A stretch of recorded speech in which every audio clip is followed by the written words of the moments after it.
Dhaka reporters ইউনিটিতে cyber সুরক্ষা অধ্যাদেশ ২০২৫ কতটুকু সুরক্ষা দেয় শীর্ষক সেমিনারে কথা বলছেন বিএনপির স্থায়ী কমিটির সদস্য নজরুল ইসলাম খান। আমরা সরাসরি চলে যাচ্ছি সেখানে।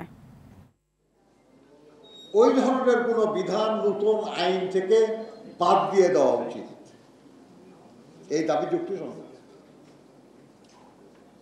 এটাও যুক্তিসঙ্গত যে আইনে যদি কোনো অস্পষ্টতা থাকে এবং সে কারণে যদি জনগণ হয়রানির শিকার হয়, তাহলে সে অস্পষ্টতা দূর করা যারা আইন করেছেন এটা তাদের কর্তব্য, তাদের করা উচিত।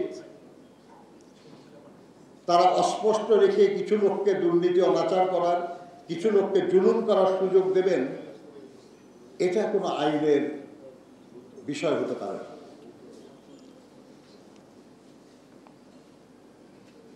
সঙ্গতভাবেই আমাদের সহকর্মীরা এখানে বলেছেন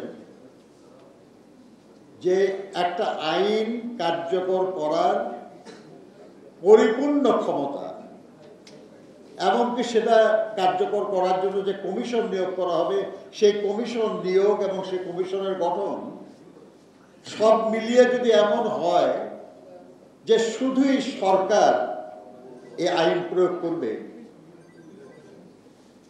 এখানে স্বাধীন মতামত দেওয়ার এবং এই ব্যাপারে অন্যায় কিছু হলে সে অন্যায় উল্লেখ করা বা সেটা করতে বাধা দেওয়ার জন্য যোগ্য কোনো মানুষ থাকবে না, এটা গ্রহণযোগ্য না। একটা স্বাধীন দেশে আসলে তো স্বাধীন দেশ মানে যে দেশের জনগণ স্বাধীন,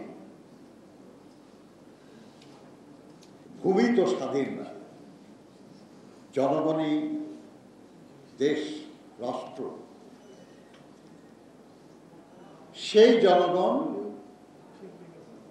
যাতে সুবিচার পায়, যাতে তাদের উপর কেউ নিপীড়ন না করে, সেজন্য নিরপেক্ষ মানুষ কিংবা তাদের প্রতিনিধিত্ব করতে পারে এমন মানুষ এইসব কমিশনে থাকা দরকার। এইসব আইন প্রয়োগে কোনো অন্যায় যাতে না হয় সেটা তদারকির দায়িত্ব পাওয়া দরকার।